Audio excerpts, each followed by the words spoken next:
Salut à tous, c'est Baisanka, donc aujourd'hui, nouvelle vidéo, on va voir ensemble les prochains jeux qui vont arriver pour le mois de novembre. Il y a des gros titres qui sont attendus, God of War Ragnarok, on a aussi Warzone 2.0, il y a le God Simulator 3 qui devrait arriver aussi pour le mois de novembre, des gros titres, et vous allez voir que certains d'entre eux sont même gratuits.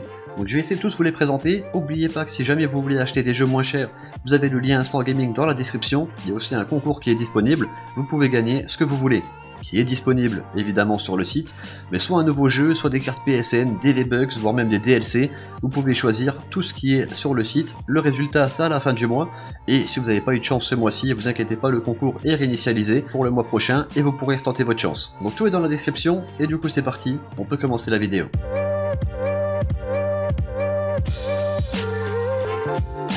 Donc pour commencer cet épisode, la sortie d'un jeu très attendu chez les joueurs, God of War Ragnarok, le prochain jeu d'action-aventure développé par Santa Monica Studio, normalement sortie mondiale le 9 novembre 2022 sur PS4 et PS5, et ça sera le 9e opus de la série God of War.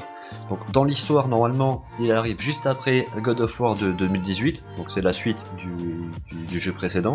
Là on est basé sur la mythologie nordique, le jeu se déroulera dans l'ancienne Scandinavie et mettra en vedette le protagoniste de la série Kratos et son fils adolescent, Atreus. Donc servant de finale à l'ère nordique de la série, le jeu couvrira l'événement Ragnarok, une série d'événements qui provoquent la fin des temps et la mort de certains dieux nordiques. Normalement, c'est ce qui devait se produire dans le jeu précédent, après que Kratos ait tué le dieu Asbaldur. On reviendra là-dessus juste après dans le petit résumé du jeu. Donc se déroulant 3 ans après les événements du jeu précédent, Fimbulwinter, donc un grand hiver qui s'étend sur 3 étés, touche à sa fin, et c'est là que va commencer du coup la prophétie, le Ragnarok. Kratos et son fils adolescent, Atreus, commencent à traverser les 9 royaumes pour chercher un moyen d'empêcher le Ragnarok. Leur voyage les mènera à Tyr, le dieu nordique de la guerre que l'on croyait mort. Leur conflit du coup avec Thor, le dieu nordique du tonnerre qui cherche à se venger après la mort de son demi-frère Baldur, et de ses 2 fils, Modi et Mani. Et on a aussi du coup Odin, le père de Thor et roi des dieux nordiques, qui lui aussi cherche à se venger suite à la mort de son fils Baldur.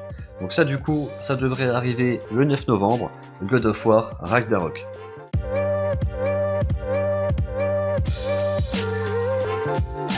Ensuite, on va enchaîner avec un jeu qui n'a rien à voir, God Simulator 3, du coup le tout nouveau jeu sandbox d'aventure à la 3ème personne où vous pouvez incarner une chèvre. Donc tout comme le premier God Simulator, il vous faudra user de vos coups de corne, les chouilles et autres triples bonds afin d'exploiter l'île gigantesque de Son Angora qui inclut de nouvelles zones, de nouveaux défis et des nouveaux événements. Donc le jeu sort le 17 novembre sur PS4, PS5, PC, Xbox, pratiquement toutes les plateformes.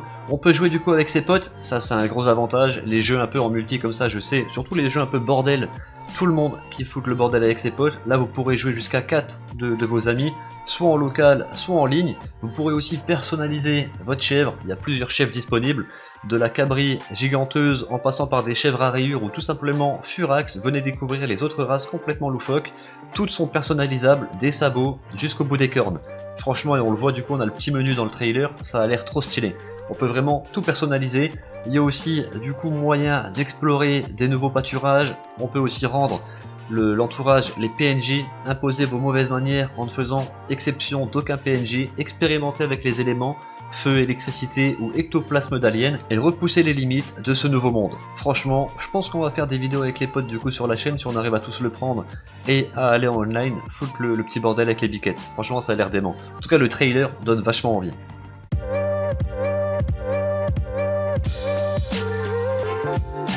Ensuite, on enchaîne avec Sonic Frontier, un jeu qui est apparemment aussi très attendu, un jeu de plateforme action-aventure développé par la team Sonic et édité par Sega. Vous incarnez du coup le fameux Sonic, le joueur explore les mystérieuses îles de Starfall pour collecter des émeraudes du chaos, après que Sonic, Tails et Emiro se soient séparés en tombant dans un trou de verre. Alors on a comme d'habitude les éléments traditionnels qu'on peut retrouver dans les Sonic, comme les anneaux, les rails et tout ça, mais par contre c'est le premier Sonic à avoir du coup un monde ouvert dans la série, où le joueur résout des énigmes pour collecter des objets et combat des robots ennemis.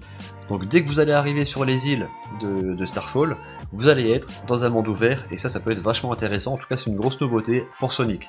On va voir vite fait au niveau du coup du gameplay. Sonic Frontier est un jeu de plateforme action-aventure. Le joueur du coup en tant que Sonic explore les îles, ça on l'a vu juste en haut, qui comprennent divers biomes, notamment des champs fleuris, des forêts, des ruines antiques et des déserts.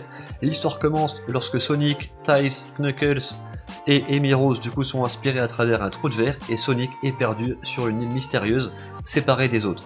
Une intelligence artificielle va guider le joueur pour collecter du coup les émeraudes du chaos et retrouver ses amis. On apprend aussi que pour la quête principale, il faut compter entre 20 et 30 heures. Par contre, pour terminer le jeu avec tous les objets à collecter et tout ça, faut compter 60 heures. Donc ce qui est quand même pas mal pour un jeu de nos jours, quand tu vois par exemple que la campagne de Call of, tu la torches en une soirée, là 60 heures, ça fait plaisir.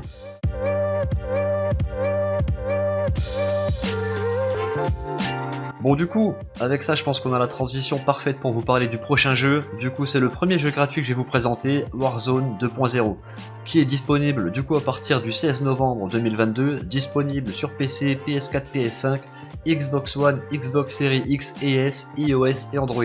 En gros, vous pourrez y jouer partout. Donc du coup, qu'est-ce qu'on peut attendre de ce nouveau Warzone 2.0? Tout d'abord une nouvelle carte, Al-Mazrah, que je vous mets ici à l'écran. On a aussi des nouveautés du Goulag. Donc apparemment le Goulag fera son retour.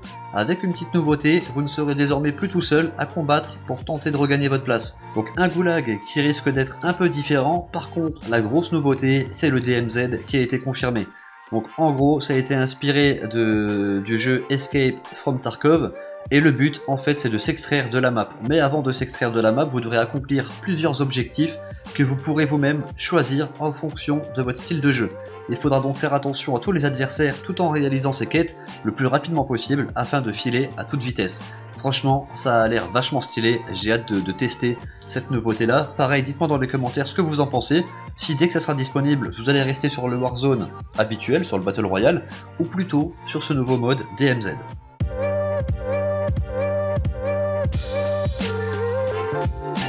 Ensuite, on passe à un jeu de survie, d'horreur interactif. C'est du coup The Devil Enemy qui devrait arriver le 18 novembre 2022 sur PC, PS4, PS5, Xbox One et Xbox Series X et S.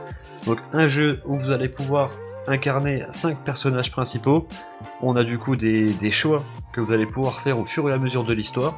Et n'importe quel des 5 personnages, selon les choix que vous allez faire dans le jeu, pourrait mourir définitivement. Donc essayez de bien gérer les choix que vous allez faire dans le jeu. C'est du coup aussi le 4e volet et la finale de la saison 1 de The Dark Pictures Anthology. Donc ce jeu arrive après Man of Medan qui est sorti en 2019, Little Hoop en 2020, House of Ash en 2021, et là du coup en 2022 c'est The Devil Enemy. Franchement le trailer a l'air vachement stylé, vachement flippant. C'est des petits jeux que t'aimes bien faire le soir avec la lumière éteinte, petite ambiance un peu flippante, franchement stylé. On avait déjà fait du coup des Resident Evil et des jeux un peu d'horreur comme ça en live sur la chaîne secondaire, on pourra tester celui-là, voir un peu ce que ça donne.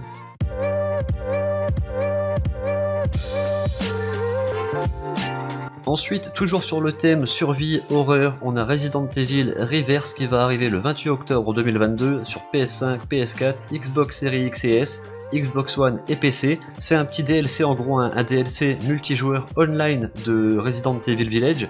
Donc les personnes qui ont déjà acheté le Resident Evil Village auront ce petit DLC gratuit. Ceux qui n'ont pas acheté le Resident Evil Village devront acheter Resident Evil Reverse. Donc pour le gameplay, Resident Evil Reverse est une bataille placée sous le signe de la survie et de la vengeance, dans laquelle 2 à 6 joueurs se battent à mort. Des personnages bien connus s'affrontent et se battent contre de terrifiantes créatures issues de la série Resident Evil.